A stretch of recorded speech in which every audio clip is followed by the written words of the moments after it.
Hello, and welcome to another edition of the OpIndia Recap. Thank you very much for joining us today, and thank you very much for watching. We appreciate you. So to truly break down the civilizational spine of a country, narratives play a very important part.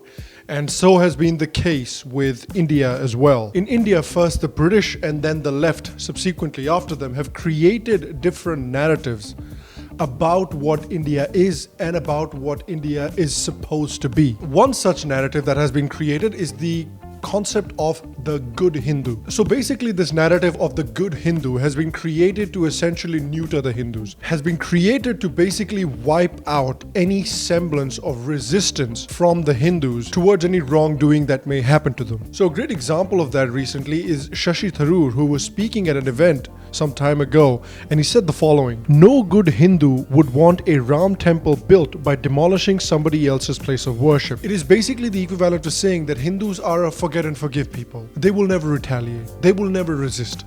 Whatever you do to them, Hindus are just going to lay down and die. The problem with this narrative is that this narrative completely ignores the last 1,000 years of Indian history. Why is India alive today? For 1,000 years, India has faced head-on two of the most destructive, oppressive ideologies and invasive forces in the world. These two Abrahamic forces have wiped out every other ancient civilization off the face of the earth. Why is India still around today? Is it because of all the hugging and all the non-violence and all the offer the other cheek nonsense? No. India is around today because there were people throughout the last 1,000 years that stood up, that dedicated their entire lives to fighting back against these forces. They stood up to defend their culture, they stood up to defend their civilization, and they did not do this by hugging and kissing and offering the other cheek. There are thousands of heroes over the past 1,000 years that laid down their lives in the defense of their civilization, in the defense of their country and their culture.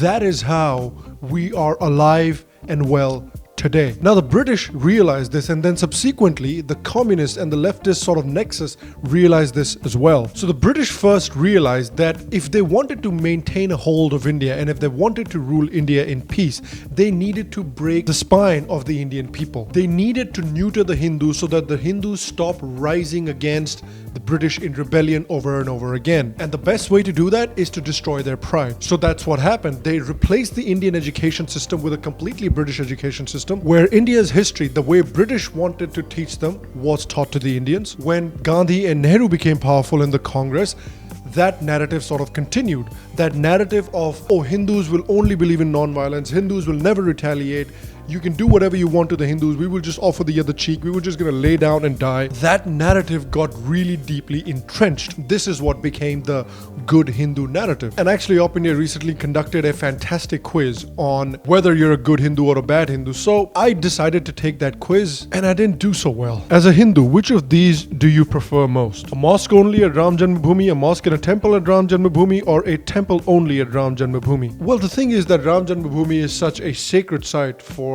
many Hindus, and also there was a temple there before a mosque was built. That temple was destroyed and a mosque was built on top of that. So wrong. Why is that wrong? You're a fascist. You're a racist. You realize that, right, bro?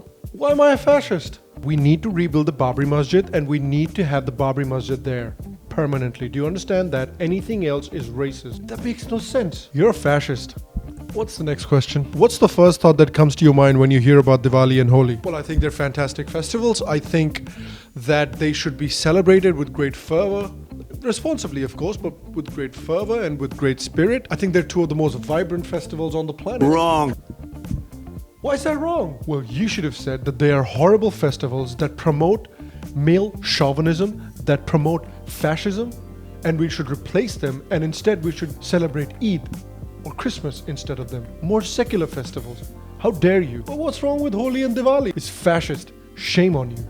What's next? How do you feel when you hear azan on loudspeakers? Well, I think, it's their culture. It's what they do. It's fine. I would just prefer it not to happen at 4 in the morning or 5 in the morning, whenever it happened. I think it's a public noise issue. Wrong. Now what? That was the wrong answer. No, I guessed. Why is it the wrong answer? Well, it's the wrong answer because the right answer was, when you hear the azan, you think to yourself, wow, this is the most beautiful sound I have ever heard. And a loudspeaker should be put in my house so I can listen to it up close and personal. every time an azan is sounded. That doesn't sound fascist. Okay. Let's do one more. According to you, students who raise Azadi slogans should be... Okay, this is an easy one. I am completely for freedom of speech. But even in the most liberal democracies in the world, freedom of speech has limits. You cannot call for violence. You cannot call for sedition. You cannot call for dismembering a country into different pieces. When these students are calling for Azadi, when these students are saying Bharat tere tukde honge, that basically means that you're saying that you want to divide India into different pieces. And that's just straight wrong. Wrong. Now what? These people are freedom fighters, okay? These people, bro, are revolutionaries, bro. Do you understand me, bro? They're revolutionaries, bro. They're the heroes of this country, bro. Kashmir does not belong to India, bro. Kashmir has never been part of India, bro. Kashmir for the past 1,000 years has been part of Pakistan, bro.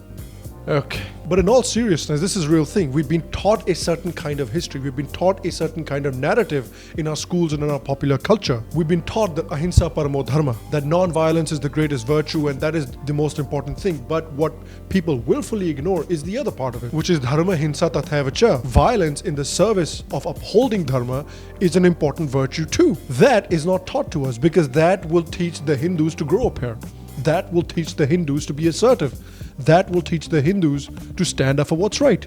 And of course people don't want that. This is why people like Wendy Doniger, people like Sheldon Pollock and other intellectuals, when they talk about Sri Krishna, when they talk about the Mahabharata, when they talk about the Gita, they call Sri Krishna as a warmonger.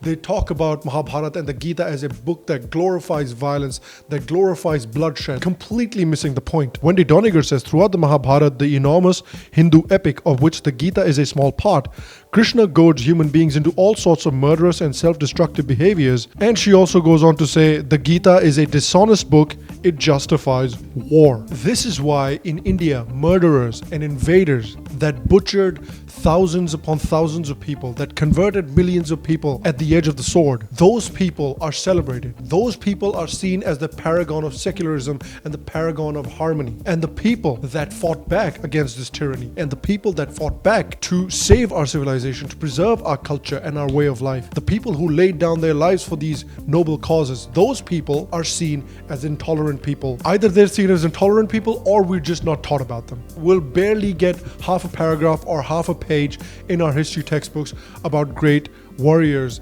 and great heroes of our civilization. That is what we're up against. That is the sort of narrative that we are up against today. If those heroes did not make the sacrifices that they'd made back then, today there would be no Sanatani civilization. Today there would be no Hindus. Today, just like Pakistan and just like Bangladesh, we would all be deluding ourselves into thinking that we're Arabs and the Arabs would look at us and laugh. It is very important that we realize this propaganda. It is very important that we realize this narrative. It is very important that we educate ourselves and that we educate others around us about these narratives and about the real, true history of our country and our civilization. We are a non-violent people, yes, of course, but we are also a people who are willing to stand up and fight for what's right, stand up and defend our civilization, and we must never, ever forget that. Alright guys, this was today's episode. I hope you enjoyed today's episode. If you did enjoy it, you can go ahead and leave a like, leave a thumbs up on this episode. It helps the channel out, it helps OpIndia out. If you also would like to subscribe to the OpIndia YouTube channel, you can do that right down there below. If you found this video useful, please share it as widely as possible. Please increase the reach so we can educate more people. I will see you for the next episode of the recap, and until then, stay happy, stay healthy, and I'll see you soon.